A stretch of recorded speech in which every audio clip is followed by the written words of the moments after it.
Hey everyone, and welcome back to the channel. So in today's head-to-head comparison, let's take a look at the brand new 2026 Toyota RAV4 against the brand new 2025 Volkswagen Tiguan.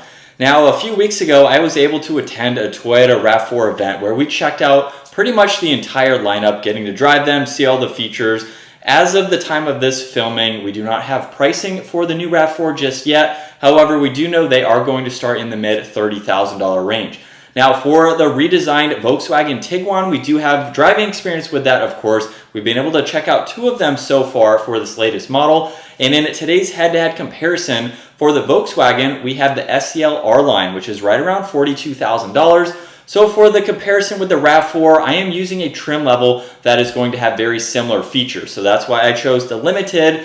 We could estimate it's going to be fairly similar in price, but we will be making future comparison videos once we get actual pricing. So today's comparison is going to be option for option with both of these SUVs. And this is powered by the 2.5 liter inline 4-cylinder hybrid. It's paired to the electronic CVT transmission, and being all-wheel drive pumps out 236 horsepower along with 163 pound-feet of torque.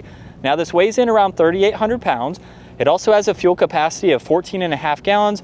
You'll expect to see 44 miles per gallon in the city and 39 out on the highway. This also has a wheelbase of 105.9 inches. Its overall length is 181. It has a width of 73, a height of 66.5, and its ground clearance measures in at 8.1 inches. Now this is powered by the 2-liter 4-cylinder turbo. It's paired to the 8-speed automatic, and it pumps out 201 horsepower, 221 pound-feet of torque.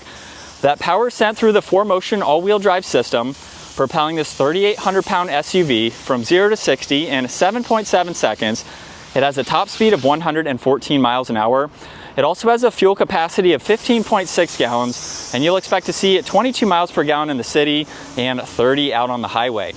This has a wheelbase of 109.9 inches. Its overall length is 184.4.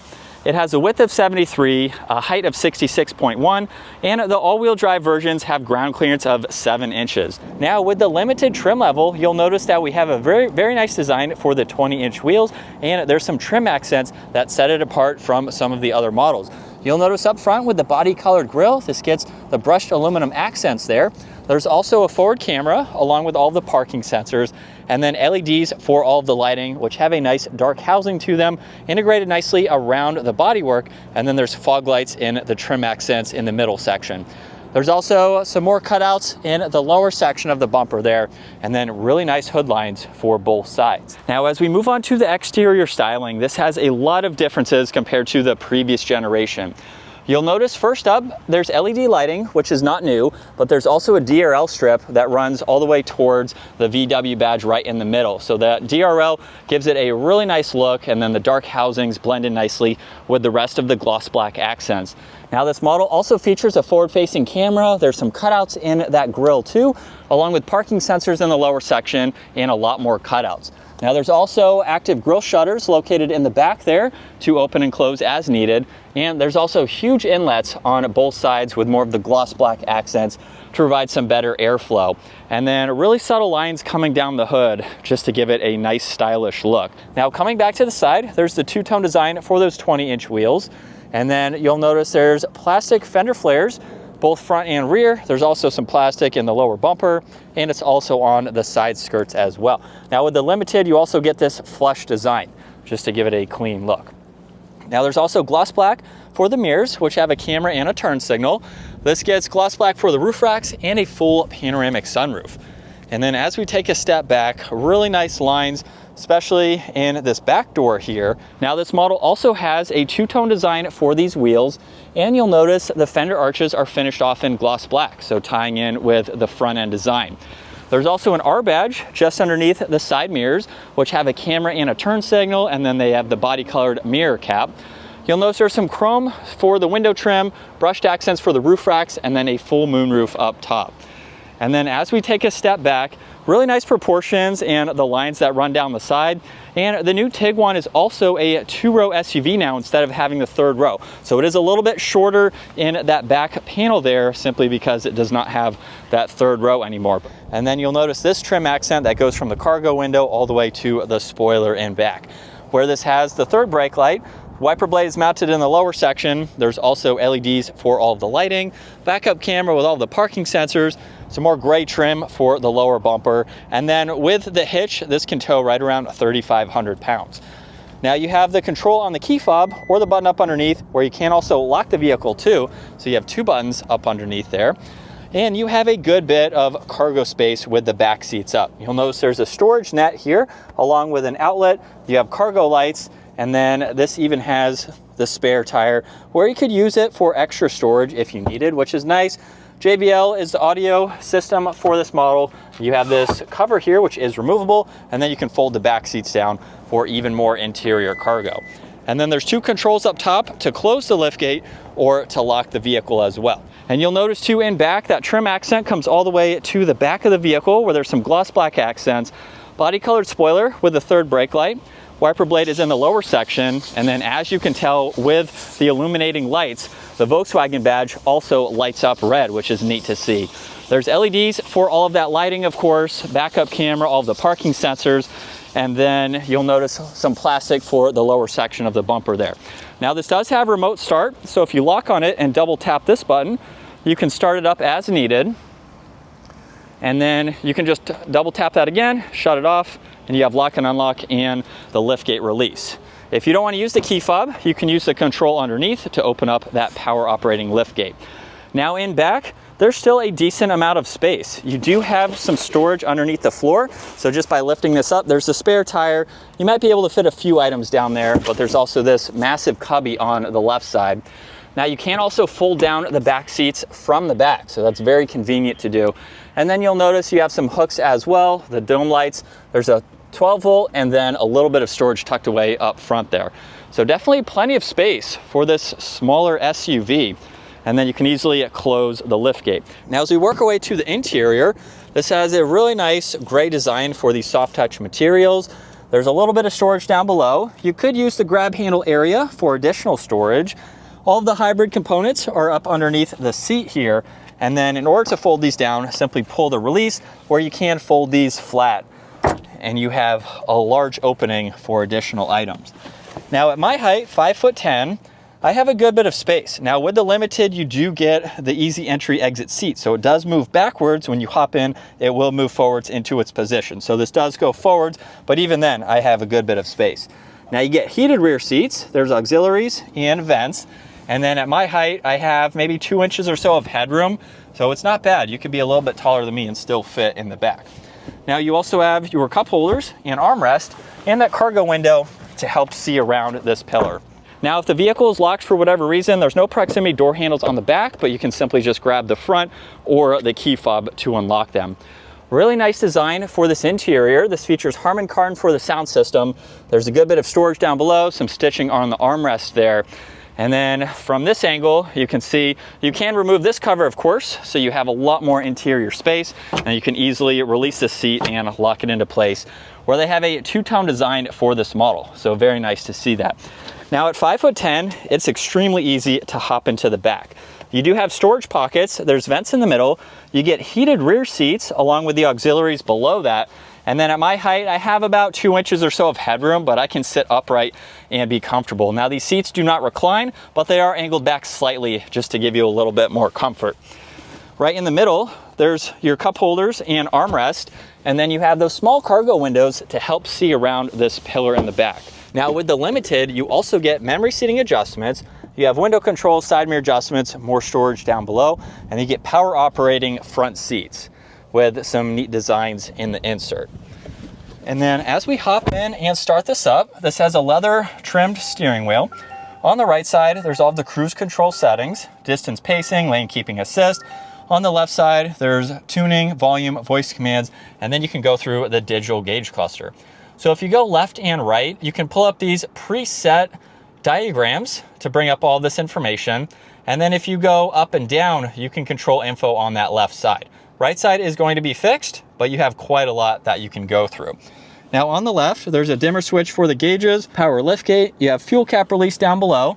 You get more of the material that you saw on the door panel, which is nice, underneath one air vent. Now up front, there's lock and unlock up top with the release handle. The side mirror adjustments, which are also heated and power folding. There's window controls, and then the liftgate release and more storage down below.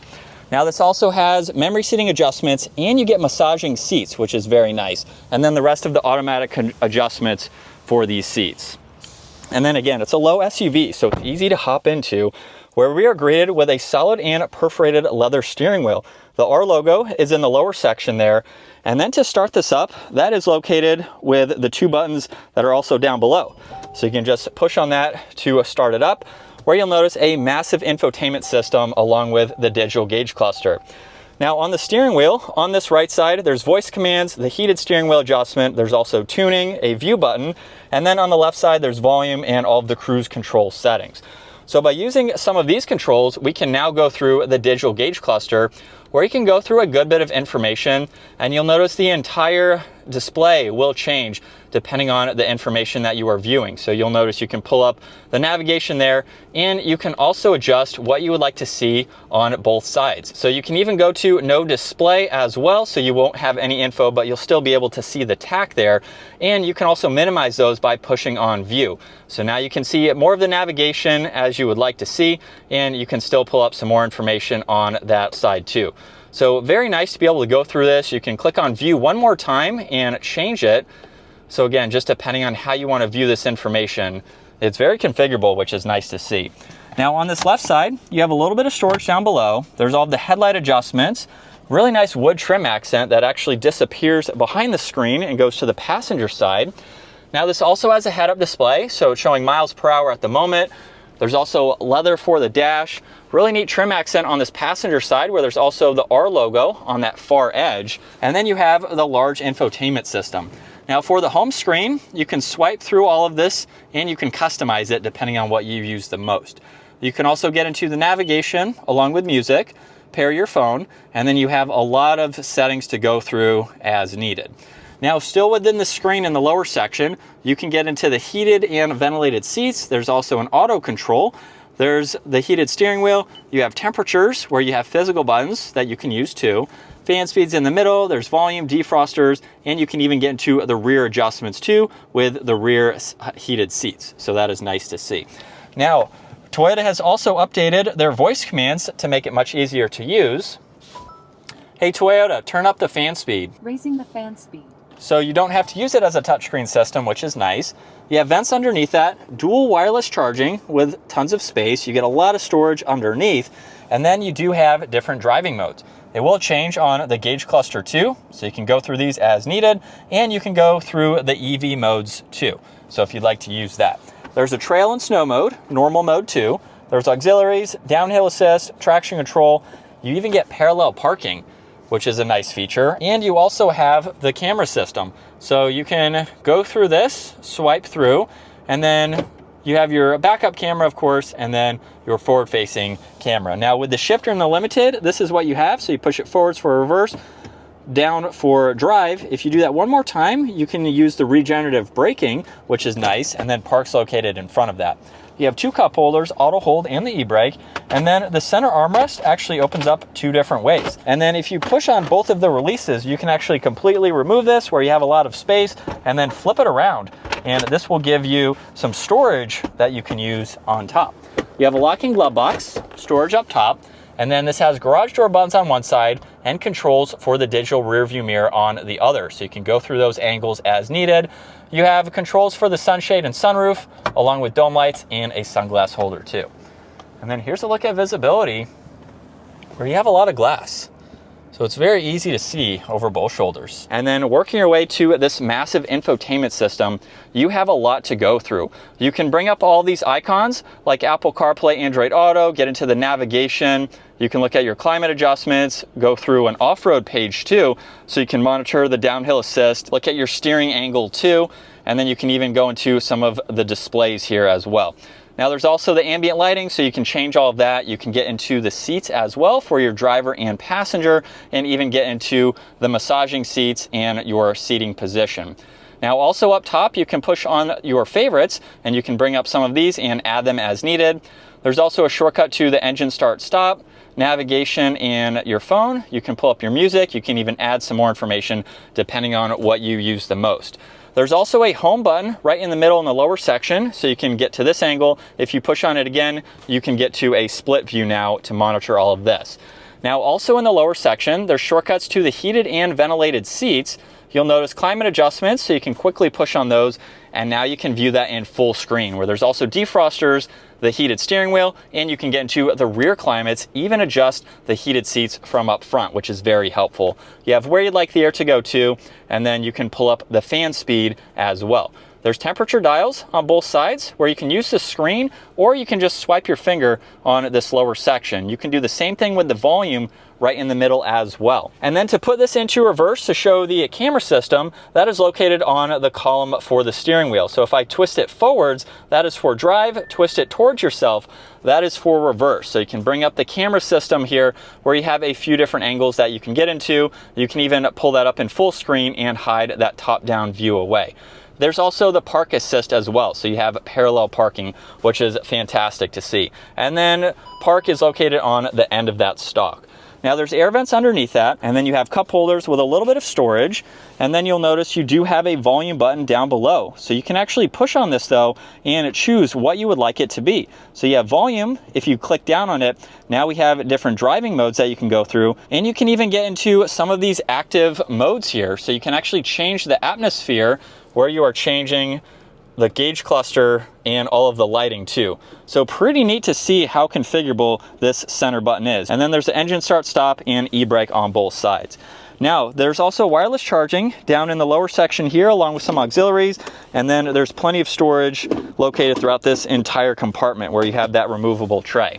There's also plenty of space in the glove box, and then garage door buttons up top, touch sensitive dome lights, and controls for both the sunshade and sunroof.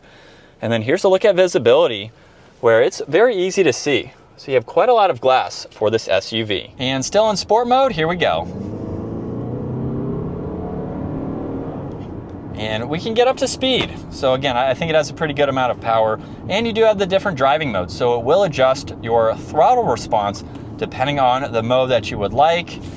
And here's what it's like to be behind the wheel for the latest RAV4. What I like about all of the models that I've driven today is that we have very solid materials. Now there's some plastic up top, but nothing rattles. Everything feels super solid, especially for the pricing. Starting in the low 30s, we could estimate this might be in the 40s. I'm not exactly sure on that, but we have some really nice options, but it's a very sound SUV. So if you're looking for something that is not crazy expensive in a world where a lot of vehicles are pushing or over $50,000, for a brand new vehicle like this that rides and drives very nicely, and we have a well put together vehicle, this is a great option to go with. As far as headroom goes now, 5'10", I have about 2 or 3 inches, and we do have the height adjustable seat.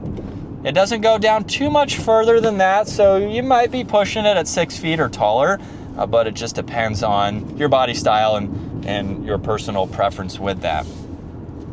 But we even have the nice features like that. So if you have passengers in the back, you can easily view everything behind you. So of all of the RAV4s that I've driven today, I like the GR for the power, that is the plug-in hybrid, but I do like the amenities that this model has. So if you want some more of those creature comforts, this is the perfect trim level for you. And from second gear, still in sport mode, here we go.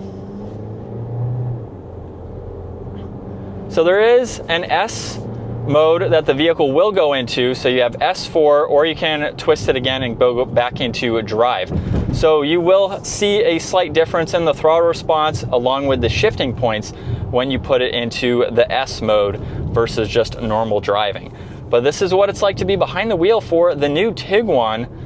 Definitely a great place to be with all of the tech features that I've gone over, and you can see it's really easy to go through everything as well. I know there's a lot of complaints with vehicles going away from physical buttons, so there's really no physical buttons within this screen, but where everything is laid out, having everything in the lower section fixed basically, super easy to go through. One of the best screens that I've used where you can go through all of that without having those actual physical buttons. So I think that's a really nice integration that they have done in this model. And it's got a good bit of power in the low end there to get up and move. And then again, from what I've seen, there should be some more power being added to the Tiguan in late 2025. So we'll just have to wait and see with any changes that are coming up for this model, which it's already a new refresh and redesign. So it'll be interesting to see what's to come for the rest of the lineup and trim accents. You also sit pretty low. It's more of a crossover SUV, but you have a good outlook over the hood too, and a very easy vehicle to place and drive. So if you're in the city a lot, you're commuting into parking lots and things like that, as you would expect, it's going to be very easy to park, and it still offers a lot of interior space too. So you can pack this full of items, and it can be a very practical, smaller SUV if it's your only vehicle. And so coming back to final thoughts now between the 2026 Toyota RAV4 and the 2025 Volkswagen Tiguan. Both of these are very nice, smaller size SUVs that do have a lot to offer. It is worth noting that the RAV4 also comes with plug-in hybrid versions. So if you want some more power, you want the added benefits from that plug-in hybrid, you will have to go Toyota in this case compared to Volkswagen. Volkswagen though has some really nice options, a little bit more subtle, but we do have a great option regardless. You can also tow more with the RAV4. With the non-plug-in hybrid, it's around 1,500 pounds and then 3,500 pounds for the plug-in hybrid. With the Tiguan, it's going to be 1,500 pounds for front-wheel drive, 1,800 pounds for all-wheel drive. You can also get front-wheel drive and all-wheel drive, as you heard with the Toyota as well. These aren't made for towing, but if you need to tow some smaller trailers, you do get a little bit more capabilities with the RAV4. So comment down below. I think both of these are really nice. I do like the new styling of the RAV4, particularly with the GR Sport. So take a look at the whole Toyota lineup. We have been able to film and drive most of them, as I mentioned. So it just comes down to a personal preference with exterior styling, interior tech features, and just what you like in general. Personally, I think I would go Toyota with this one. It drives very, very nice. I like the added power, especially with the plug-in hybrid. Now, it's also worth noting that Volkswagen is coming out with a higher horsepower Tiguan as well. So I will be filming that, and then I will make another comparison video once we have that model and I can compare it to a plug-in hybrid with the RAV4. So I think I'll go RAV4 with this one. Let me know your thoughts down below. If you enjoyed today's head-to-head comparison, give it a huge thumbs up. Consider smashing that subscribe button so you can stay up to date with our daily uploads. I will see you all in the next video.